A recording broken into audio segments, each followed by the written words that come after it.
Karen, 7-2 tap gegn SA. Getum við allavega ánægð með þennan leik? Nei, alls ekki. Við byrjuðum kannski ekki nógu vel.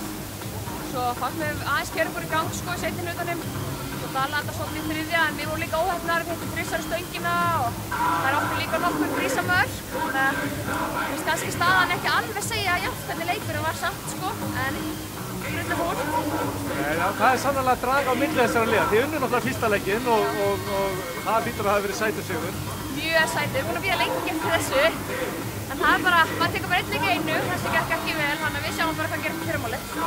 Já, og það er svolítið gaman líka að sjá hérna lið Reykjavíkur. Þið hafið ykkur að fjölga, mikið af ungum og efnilegu stelpum, ekki satt? Mjög, stelpurnar eru að stíga vel upp núna, það er miklu ákveðnari og standa sig mjög vel. Svo erum við nokkrar nýjar sem að koma bara gottar inn í hópinn, það er bara jákvæmt að sé að koma fleiri stelpur í hockey. Og annar leikur strax í fyrramálið, ertu bjartsýn á hann? Já. Nú bara sofum við. Það er bara nýr leikur, nýr dagur, það er bara svoleiðis. Og ertu spennt fyrir veturunum? Mjög. Hvernig heldur það gangi? Við erum alltaf að reyna að fjölga stelpunum. Er það að ganga hérna á Reykjavíkursvæðinu? Já, við erum að fá inn allavega, mann nú ekki alveg hvað erum við marga nýja núna, en það er alltaf að detta inn fleiri.